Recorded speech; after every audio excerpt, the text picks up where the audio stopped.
ഉണങ്ങിയ അത്തിപ്പഴം, മറ്റ് dry fruits, നെയ്യ് എന്നിവ ചേർത്ത് രുചികരമായ ഹൽവ തയ്യാറാക്കിയിട്ടുണ്ടോ? ആരോഗ്യത്തിനും സൗന്ദര്യത്തിനുമൊക്കെ ഒരുപോലെ ഗുണം നൽകുന്ന ഒന്നാണ് അത്തിപ്പഴ ഹൽവ. വളരെ സിമ്പിളായിട്ടും വളരെ രുചിയോടെയും ഈ ഹൽവ എങ്ങനെയാണ് തയ്യാറാക്കുന്നതെന്ന് നോക്കിയാലോ? നമുക്കായി ഇന്ന് ഇത് പരിചയപ്പെടുത്തുന്നു സമീന.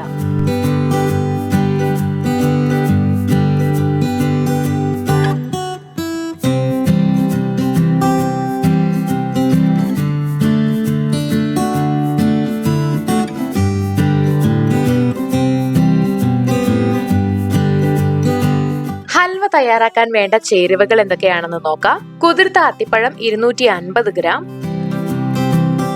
ഖോയ 200 ഗ്രാം, പഞ്ചസാര, 3-4 ടേബിൾ സ്പൂൺ നെയ്യ്, 2-3 ഏലക്ക, കറുവപ്പട്ട 1 കഷ്ണം, ഡ്രൈ ഫ്രൂട്ട്സ് 1 കപ്പ്,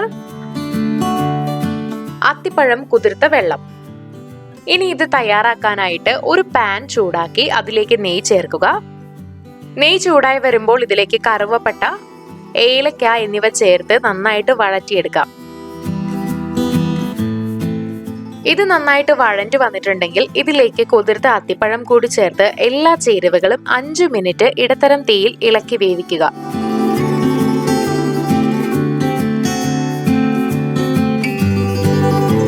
അത്തിപ്പഴം മൃദുവായി മാറുന്നതുവരെ 10-15 മിനിറ്റ് ഇങ്ങനെ വേവിച്ചെടുക്കണം.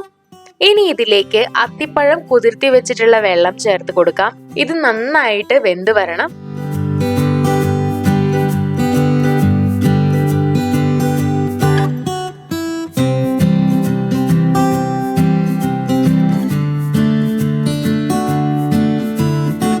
ഇനി ഇതിലേക്ക് പഞ്ചസാര ചേർത്ത് എല്ലാ ചേരുവകളും നന്നായി ഇളക്കി കൊടുക്കാം. അത്തിപ്പഴം ഇളക്കുന്നതോടൊപ്പം ഉടച്ചു ചേർക്കാനും ശ്രദ്ധിക്കണം. ഇതിലെ ജലാംശം നീങ്ങുന്നത് വരെ ചെറിയ ചൂടിൽ വഴറ്റണം.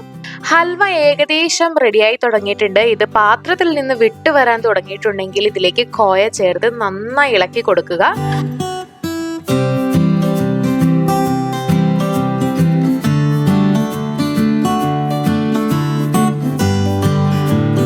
അഞ്ച് മിനിറ്റ് കൂടി ഇങ്ങനെ തന്നെ പാകം ചെയ്യണം.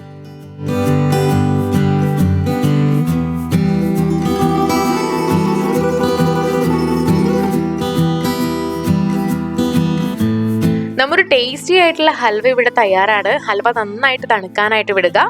ഹൽവ തണുത്തതിന് ശേഷം ഇതിലേക്ക് ഉണങ്ങിയ പഴങ്ങൾ കൂടി ചേർക്കുക. എന്നിട്ട് നന്നായിട്ട് ഇളക്കി യോജിപ്പിക്കാം.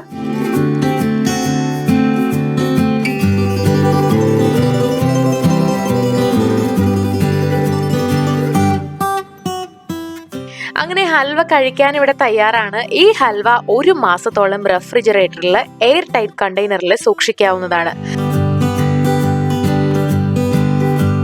അപ്പോൾ ഈ ടേസ്റ്റി ഹൽവ നിങ്ങളും പരീക്ഷിച്ചു നോക്കുമല്ലോ അല്ലേ?